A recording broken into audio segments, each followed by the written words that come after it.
सर्वसामान्यांच्या हक्काचा आवाज जागर जनस्थान। नमस्कार, मी सुनील शिंदे। जागर जनस्थानच्या चौक चर्चा या कार्यक्रमामध्ये आपलं स्वागत आहे। वसंत भाऊ हे नाशिकसाठी गेल्या 40 वर्षापासून किंवा समाजकारणात पक्ष दुभागला गेला तर कोणी केला, जनता त्याचा बदला घ्यायला तयार आहे। त्यांचा हात कुणी पकडला नाही आतापर्यंत। दोन वेळा आयटी पार्कचे उद्घाटन झाले आहे। दोन वेळा आयटी पार्कचे, आणि त्या उद्घाटनाला त्यांचे मंत्री संत्री सगळे आलेले आहे, पण आयटी पार्कचा आय पण आलेला नाही अजून। ठिकाणी भ्रष्टाचार आहे, हे फक्त कामाचा शो दाखवत आहे। प्रत्येक नाशिककरांनी बघितलेलं आहे, इथे हिंदू मुस्लिम वाद कोणी लावलेला आहे ते संपूर्ण नाशिकने अनेक नगरसेवक, भाजपाच्या नगरसेवकांच्या ना घराच्या आजूबाजूला आहे ना अतिक्रमण आहे। ते आश्वासन देऊन लाडकी बहीण योजना जी आणली त्याच्यात निश्चितच 1500 रुपयाच्या ऐवजी आम्ही आता 3000 रुपये देणार आहे। नमस्कार, मी सुनील शिंदे। जागर जनस्थानच्या चौक चर्चा या कार्यक्रमामध्ये आपलं स्वागत आहे। विधानसभा मतदारसंघाच्या पार्श्वभूमीवर आपण वेगवेगळ्या मतदारसंघात जातोय आणि लोकांकडून जाणून घेतोय की नेमकं त्यांचं म्हणणं काय आहे, उमेदवाराकडून त्यांच्या काय अपेक्षा आहे। आज आपण नाशिकचे मध्यवर्ती शिवसेनेचं कार्यालय इथे आपण आलेलो आहोत। इथे वसंतजी गीते यांच्या प्रचार रॅलीला आता सुरुवात होणार आहे। इथे नारळ फोडून ते सुरुवात करणार आहे।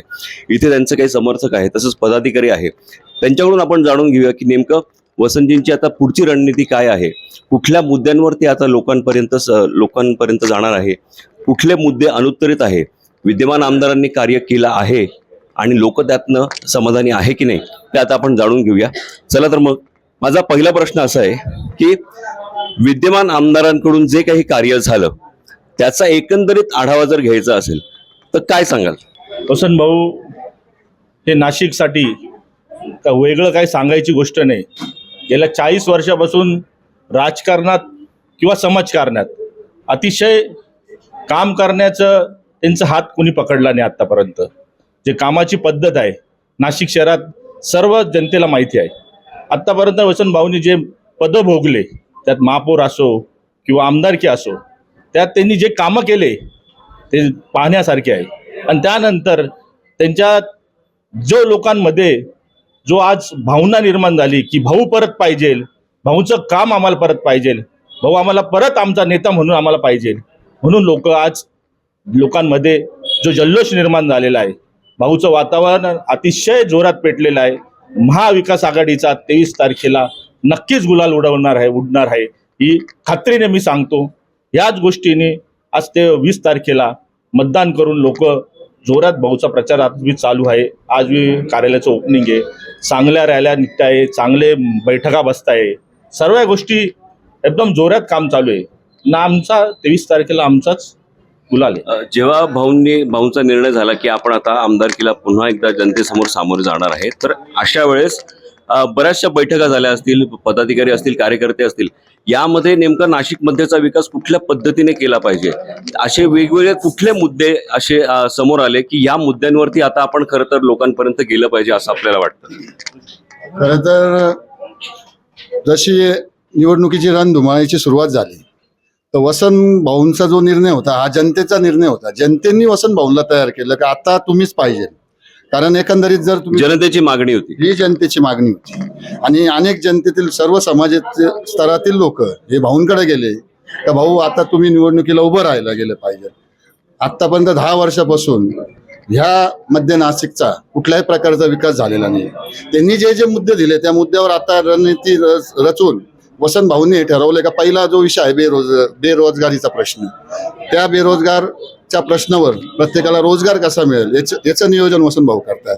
त्याचबरोबर गुन्हेगारी अतिशय चांगल्या पद्धतीने वाढलेली, त्या गुन्हेगारीला कसं रोखता येईल, त्याचबरोबर आत्ताच तुमच्या माध्यमातून अनेक प्रश्न आले, त्या एमडीचा जो प्रश्न आहे त्याच्यापासून जे लोक आहारी जात आहे त्या शोक पाण्याच्या, त्यांना कसं वाचवता येईल, त्या पद्धतीचा प्रत्येक गोष्टीचं नियोजन हे वसंत भाऊच्या माध्यमातून आम्ही कार्यकर्ते करत आहोत आणि ते तर करणारच आहे आमदार झाल्यानंतर। आणि सर्वप्रथम ना एखादा जर विषय जर घ्यायचा असेल का अनेक जनतेच्या मनातली जी भावना आहे का कुठल्याही प्रकारचा हा विकास ह्या मध्य नाशिकमध्ये तर काय कुठेही, जसं हे महाराष्ट्रात जे दळबद्री सरकार आल्यानंतर जो विकास आहे तो कुठे चालला हे साख्य जनतेला माहिती, गुजरातला चालला, हे कंपन्या असतील, अनेक काही उद्योगधंदे असतील, पण ह्या नाशिकच्या माध्यमातून वसंत भाऊ गीते हे आमदार होते।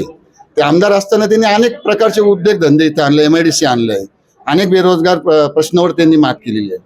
म्हणून तोच अभ्यास धरून ह्यामध्ये नाशिकच्या जनतेने वसंत भाऊंना उमेदवारीसाठी स्वतः तयार करून त्यांना निवडून सुद्धा आणणार आहे ही जनता, आणि ते चांगल्या प्रकारे विकास करतील आमच्या मनात कोणत्याही प्रकारची शंका नाही. बरोबर. एकंदरीत ज्या वेळेस मागच्या पंचवार्षिक मध्ये ज्या पद्धतीचा एक आपण म्हणूया की राजकीय भूकंप झाला, त्यानंतर पक्षामध्ये फूट पडली, त्यानंतर 2 गट तयार झाले, त्याच्यानंतर संभ्रमाचं वातावरण होतं, जनतेमध्ये पण वातावरण होतं. पण आता जे काही आपण गेल्या अनेक वर्षांपासून पाहतोय, उद्धव बाळासाहेब ठाकरेंच्या नेतृत्वामध्ये ज्या पद्धतीचे कार्यकर्ते जोडले गेलेले आहे, आणि आता रोज आपण मीडियामध्ये पण पाहतो की इतरही कार्यकर्ते पुन्हा ते येत आहेत.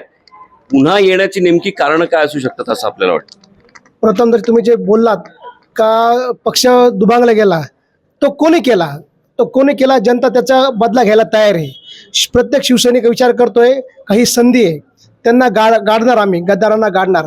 आणि राहिला विषय त्यांनी काय काम केलं, फक्त पक्ष फोडले, छत्रपती शिवाजी महाराजांचा त्यांनी तिकडे पुतळा बसवला, त्यांचा तो विकास आहे, 6 महिन्यात तो पुतळा खाली जातोय.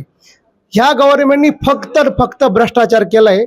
महाविकास आघाडी त्यांना पर्याय देणार आहे, आणि वसंत भाऊ गीतेंच्या रूपाने मध्य नाशिकमध्ये शिवसेनेचं मशाल पेटणार आहे धगधगती प्रचंड प्रमाणात. एकंदरीत महायुतीने ज्या पद्धतीने उद्घाटनांचा एक सपाटा लावला होता, मात्र त्यातले किती पूर्णत्वास नेले हे आता आपण आपल्या समोर बघतोच आहे. नाशिक मध्ये पण असे कुठले नेमके आपण म्हणूया की उद्घाटनं झाली, पण अजूनही ते उद्घाटनं फक्त तेवढ्यावरच आहे आणि अजून त्यावरचं काम बाकी आहे, अजून त्यापुढे काहीही घडलेलं नाही असं आपल्याला वाटतं. गेल्या 10 वर्षापासून 2 वेळा IT पार्कचे उद्घाटन झाले आहे. 2 वेळा IT पार्कचे, आणि त्या उद्घाटनाला त्यांचे मंत्री संत्री सगळे आलेले आहे, पण IT पार्कचा पण आलेला नाही अजून. आणि त्यांनी सांगितलं होतं 20,000 तरुणांना आम्ही रोजगार देऊ, 30,000 तरुणांना रोजगार देऊ. ते रोजगार गेलं कुठे? तुम्हाला मी सांगतो, आमदार म्हणजे तुम्हाला फक्त सभागृह बांधणे, गार्डनचा विकास करणे हे नगरसेवकांचे काम आहे, हे आमदारांचे काम नाहीये. आमदारांचं काम आहे रोजगार आणणं, रोजगार उपलब्ध करून देणं, हे आहे आमदारांचे काम असतात. हे नगरसेवकांचे काम कशाला करताय? तुम्हाला मी सांगतो, गुन्हेगारांना पाठीशी कशाला घालताय?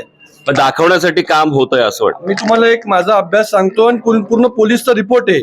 16, 17, 18, 19, 20 या वयातले मुलं MD ड्रग्सच्या आहारी जात आहे. का जात आहे? त्यांनी जे ग्रॅज्युएट आहेत, ज्यांनी MBBS केलेलं आहे, सगळं MBBS म्हणतो, MBA, BCom, जशा डिग्री घेतल्यानंतर त्यांना रोजगार उपलब्ध होत नाही. मग त्यांना एखादा मित्र येतो, चल आपण टेन्शन मध्ये, चल आपण हे घेऊया. हे टेन्शन दूर करण्यासाठी रोजगार नाहीये, मग ते ड्रग्सच्या आहारी जातात. आणि ड्रग्स कोण वापरतंय हे पोलिसांना माहित नाही का? पोलिसांकडे रिपोर्ट नाहीये का? अशा माध्यमातून आपणही काही त्यांना थांबवण्याचा प्रयत्न केलाय का? आमचे जिल्हा प्रमुख सुधाकर भाऊ बडगुजर, माजी आमदार वसंत भाऊ गीते, आमचे शहर प्रमुख विलासअण्णा शिंदे, सुनील भाऊ बागुल, असे सगळे नेत्यांच्या मार्गदर्शनाखाली आम्ही ड्रग्ज मुक्त नाशिक असा हा मोर्चा जिल्हाधिकारी कार्यालयावर नेलं होतं, ज्याची दखल पूर्ण जिल्हाधिकाऱ्यांनी घेतली होती, पोलीस प्रशासनाने घेतली होती.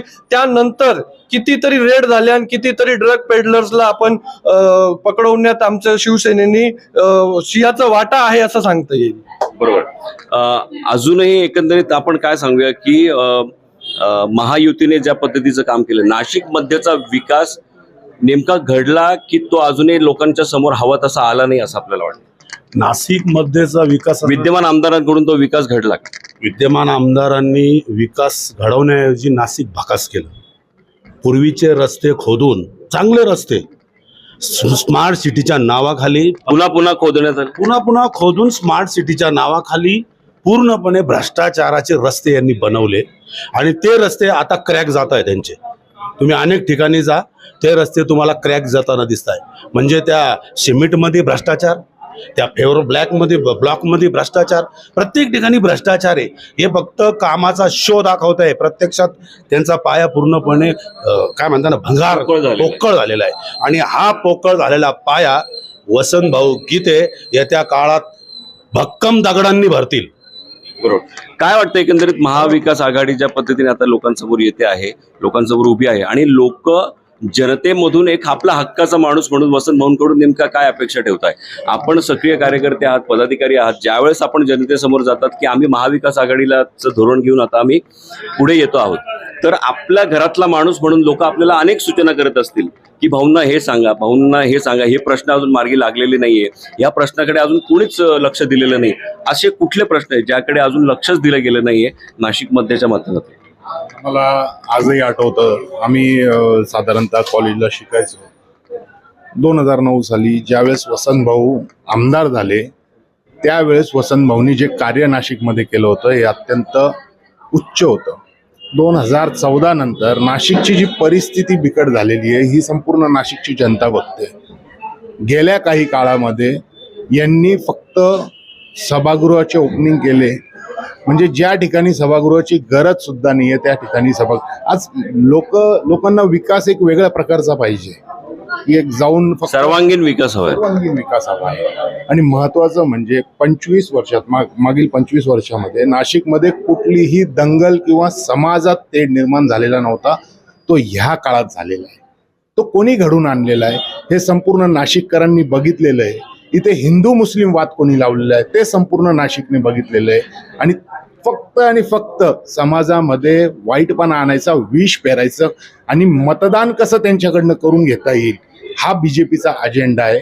यांनी 2014 साली छत्रपती शिवाजी महाराजांच्या नावावरती मतं मागितली, त्याच्यानंतर 2019ला प्रभू श्री रामाच्या नावावर मतं मागितली. आता यांचा अजेंडा फक्त आलेला आहे तो हिंदू मुस्लिमवरती, आणि संपूर्ण समाजात यांनी वाईटपणा पेरून ठेवलेला आहे. आज घराघरात शेजारी घरं असले का एकमेकांकडे ना वाईट दृष्टीने बघता, एकदम म्हणजे रागाने बघता की हा मुस्लिम आहे, हा हिंदू आहे, हा मराठा आहे, हा मारवाडी, हा मुस्लिम, वेगवेगळ्या प्रकारचे असे धर्मात यांनी जातीमध्ये धर्मामध्ये तेढ निर्माण करण्याचं त्यांचं चाललं. दुसरा महत्वाचा प्रश्न, ज्या बाळासाहेब ठाकरेंनी तुम्हाला महाराष्ट्रामध्ये जागा दिली या भारतीय जनता पार्टीने, त्या हिंदू हृदय सम्राटांचं तुम्ही मुंबई नाक्यावरची शाखा तोडली आहे हे यांनी लक्षात ठेवायला पाहिजे. ज्यावेळेस संपूर्ण भारतामध्ये यांचे फक्त 2 खासदार होते त्यावेळेस महाराष्ट्रात हिंदू हृदय सम्राट बाळासाहेब ठाकरेंनी यांच्या डोक्यावरती हात ठेवला, त्यानंतर यांचे 2चे 200 झाले. ती शाखा का पाडण्यात आली? अनधिकृत होती म्हणून? सर्वात महत्वाचं, अनधिकृत जर असती तर गेल्या 40 वर्षापासून तिथे वसंत गीते, आमचे वरिष्ठ नेते सुधाकर भाऊ बडगुजर, सुनील बागुल, सर्वच जण एक वेगळ्या प्रकारचं समाजाचं हित तिथं जोपासलं जात होतं आणि 40 वर्षापासून तिथे सर्वजण समाजकार्यच करत होते. तुम्ही अतिक्रमणाच्या नावाखाली फक्त त्यांच्यावरती शिंतोडे उडवायचे, त्यामुळे ती शाखा पाडण्यात आली. आणि आम्हाला जशी त्या शाखेला पाडण्यात आलं तसंही अतिक्रमणाच्या नावाखाली खरंच इतरही ठिकाणी तसे पावलं उचलली गेली का खऱ्या अर्थाने? अहो, तुम्ही आज आमदारांचं बघा, अनेक आमदारांच्या घराबाहेर आहे ना अतिक्रमण आहे, अनेक नगरसेवक, भाजपाच्या नगरसेवकांच्या ना घराच्या आजूबाजूला आहे ना अतिक्रमण आहे. हे का काढले गेले नाही? म्हणजे सत्तेचा इतका दुरुपयोग आहे. एक साधारण इंजिनियर असलेल्या मुलाला तुम्ही संकटात टाकता, 35 वर्षात त्याच्यावरती NC नाही, त्याच्यावरती खोटे गुन्हे दाखल करता, त्याचं भविष्य खराब करता. ही संस्कृती आहे भाजपाची. तुमचा राजकीय फायदा करण्याकरता मुलांचे आयुष्य भविष्य खराब तुम्ही करून ठेवले. मागील 10 वर्षात हाच एवढाच घाणेरडा विकास झालेला आहे, बाकी काही झालेलं नाही. बरोबर. येत्या काळामध्ये महाविकास आघाडीचं नेमकं काय धोरण असणार आहे? आता आपण व्हिजनवर डिस्कस करू की एकंदरीत ज्या पद्धतीचा राजकीय भूकंप आपण पाहिलेला आहे, ज्या पद्धतीचं एकंदरीत 2 गट तयार झाले, एकाच पक्षाचे नाही, दोन्ही गट, 2 मोठ्या पक्षांचे गट तयार झाले, चिन्हांवरून राजकारण झालं, लोकांची मतं, लोक नाराज झाले. आता नेमकं भविष्यातलं व्हिजन काय असलं पाहिजे असं आपल्याला वाटतं? आता जय महाराष्ट्र सर्वांना. महाविकास आघाडी हे सरकार सत्तेवर आल्यानंतर ह्या शिंदे सरकारने जे खोटे आश्वासन देऊन लाडकी बहीण योजना जी आणली त्याच्यात निश्चितच 1500 रुपयाच्या ऐवजी आम्ही आता 3000 रुपये देणार आहे. शेतकऱ्यांना जे 3 लाखापर्यंत आम्ही जे कर्ज ते माफ करणार आहे आणि जे रेग्युलर शेतकरी कर्ज भरतात त्यांना 50,000 रुपये अनुदान देणार आहे. तसेच जे गोरगरीब रुग्ण असतील त्यांच्यासाठी 25 लाखाचा विमा सुद्धा आम्ही महाविकास आघाडी सरकार सत्ते आल्यानंतर देणार आहे. असे जे काही निर्णय, धोरणात्मक निर्णय महाविकास आघाडी सरकार घेत आहे. फक्त यांनी हे केलं, लोकांना भूलथापा देऊन फक्त आम्ही फसवण्याचा कार्यक्रम केला आहे. तर निश्चितच यावेळेस महायुती सरकार निश्चितच पूर्णपणे त्याचा सपाटा झाल्याशिवाय राहणार नाही आणि महाविकास आघाडी सरकार सत्तेत येणार आहे.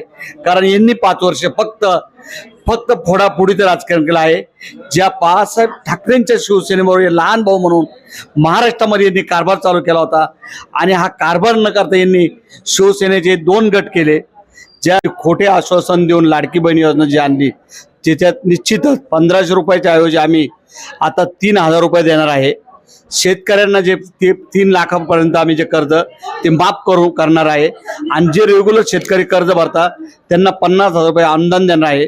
तसेच जे गोरगरीब रुग्ण असतील त्यांच्यासाठी 25 लाखाचा विमा सुद्धा आम्ही महाविकास आघाडी सरकार सत्तेत आल्यानंतर देणार आहे.